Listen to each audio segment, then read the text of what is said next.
कांग्रेस की fact finding committee पहुंची हुई है। दिल्ली से भोपाल पहुंचने के बाद में प्रत्याशियों से 1-to-1 चर्चा जारी है। हार क्यों हुई पूछा जा रहा है। और लेकिन इन सब के बीच दिलचस्प बात यह है कि कुछ कांग्रेसी से स्वीकार करने को इसे तैयार नहीं है कि कमी उनकी तरफ से हुई और फिर से वही ईवीएम का रोना यहां पर रोया जा रहा है। बूथ कैप्चरिंग की शिकायत की गई है तो दूसरी तरफ प्रदेश अध्यक्ष जीतू पटवारी ने संगठन की इस बीमारी को मिलकर ठीक करने का दावा किया है। कुछ कह रहे हैं कि दिल्ली से आई टीम को पीसीसी दफ्तर में नहीं बल्कि जिलों में जाकर रिपोर्ट लेनी चाहिए। एक रिपोर्ट देखिए। जब तक कोई बीमारी को डायग्नोस नहीं किया जाएगा, समस्या को पता नहीं किया जाएगा और उसको एक्सेप्ट नहीं किया जाएगा और फिर उसका समाधान नहीं ढूंढा जाएगा, तब तक हम ईमानदारी से उस बीमारी को दूर नहीं कर सकते। भले ही मध्य प्रदेश कांग्रेस के अध्यक्ष जीतू पटवारी ये दावा कर रहे हों कि कांग्रेस को जो बीमारी हुई है उसे ठीक करने के लिए पार्टी बड़े स्तर पर एक्सरसाइज कर रही हो, लेकिन सवाल तो उठता ही है कि इतना कुछ खोने के बाद भी उस बीमारी को अब तक कांग्रेस के बड़े बड़े हकीम आखिर क्यों नहीं पकड़ पाए। खैर, कांग्रेस खुद को मजबूत करने की कोशिश में जुटी है, लेकिन सवाल ये है कि खुद की कमियों को खोजने की जगह कांग्रेस प्रत्याशी अब भी ईवीएम को क्यों दोष दे रहे हैं। क्यों ये कहा जा रहा है कि प्रशासन ने बीजेपी के एजेंट के तौर पर काम किया है। बूथ कैप्चरिंग के आरोप कांग्रेस के प्रत्याशी आखिर क्यों लगा रहे हैं, जबकि कांग्रेस ये भूल गई कि वोटिंग के ठीक पहले बूथ से कार्यकर्ता ही गायब हो गए। कांग्रेस ये भी भूल गई कि हजारों कांग्रेस के नेताओं ने चलते चुनाव के बीच कांग्रेस का साथ छोड़ दिया। जरा सुनिए कांग्रेस के प्रत्याशी आखिर कह क्या रहे हैं। कि मैं हारा हूं, भारतीय जनता पार्टी की सरकार का जो प्रशासन है वो आज की तारीख में भाजपा का कार्यकर्ता बन गया है।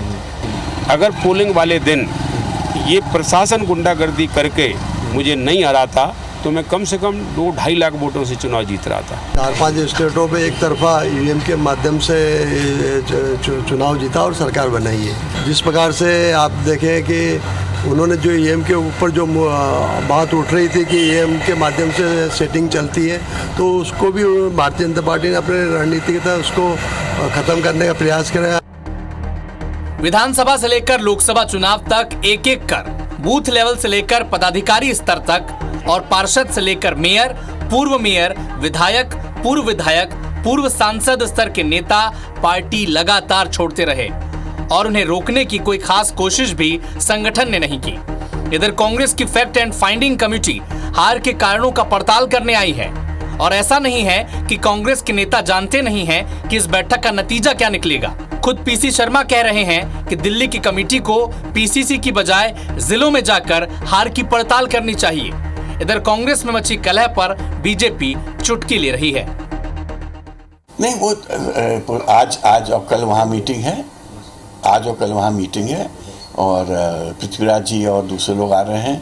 छत्तीसगढ़ में मोइली साहब पहुँच रहे हैं और इंट्रोस्पेक्शन होगा। हर पार्टी में होता है, कांग्रेस भी वैसे ही कर रही है, क्योंकि अगर जीत हार जिसके भी हो, हम लोग को पता तो रहना चाहिए कि कारण क्या है। फैक्ट फाइंडिंग कमेटी का स्वागत है, लेकिन मैं सोचता हूँ पीसीसी के अलावा अगर वो और जिलों के अंदर भी जाएं तो ज़्यादा फैक्ट्स सामने आ पाएंगे।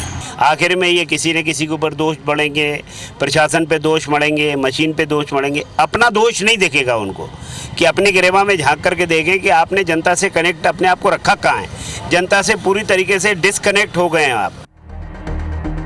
दरअसल लोकसभा चुनाव में हुई कांग्रेस की करारी हार के बाद पीसीसी चीफ जीतू पटवारी ने नैतिक जिम्मेदारी ली और आलाकमान के सामने इस्तीफे की पेशकश की, लेकिन आलाकमान ने यह कहकर इस्तीफे को टाल दिया था कि स्पेशल कमेटी की रिपोर्ट के बाद ही कोई फैसला लिया जाएगा। जाहिर है कमेटी की नीयत पर न सिर्फ अब बीजेपी बल्कि कांग्रेस के अपने ही अब सवाल खड़े कर रहे हैं। नवीन कुमार सिंह, IBC 24, भोपाल। और एक बड़ा अपडेट भी आपको दे रहे हैं। भोपाल से अपडेट है। कांग्रेस नेता लक्ष्मण सिंह ने अपनी पार्टी को फिर एक नसीहत दी है। जनता के मुद्दे पर लड़ाई शुरू करें, ये सलाह दी है अपनी पार्टी को। सोशल मीडिया पर लक्ष्मण सिंह ने पोस्ट किया है, अगर हम संसद में लगे सेंगोल से डर रहे हैं तो बीजेपी से कैसे लड़ेंगे, सवाल उठाया। बिल्कुल, उन्होंने ये भी कहा कि जनता के मुद्दों पर लड़ाई शुरू करनी होगी और ये लड़ाई कब शुरू करेंगे ये सवाल भी वो कर रहे हैं। तो नसीहत भी दे रहे हैं और सवाल भी पूछ रहे हैं कि जनता से जुड़े मुद्दों पर बात करनी होगी, सेंगोल जैसे विषय पर जबरन जो है अपनी मेहनत को व्यर्थ नहीं करना है। अगर हम संसद में लगे सेंगोल से डरेंगे तो भाजपा से कैसे लड़ेंगे, ये नसीहत भी दी और ये कहा कि अब जनता से जुड़े मुद्दों पर बात करने का वक्त है। लक्ष्मण सिंह इसके पहले भी कई बार अपनी पार्टी को नसीहत दे चुके हैं, आला कमान से लेकर कार्यकर्ताओं को नसीहत दे चुके हैं, ईवीएम पर सवाल उठाने को लेकर भी वो अपनी पार्टी को घेर चुके हैं, याद दिला चुके हैं कि ईवीएम कांग्रेस के केंद्र में रहते हुए ही अस्तित्व में आई, देश में आई, लेकिन अब उस पर सवाल उठाना फिजूल है, जबकि आपकी पार्टी इसे खुद देश के भीतर लेकर आए।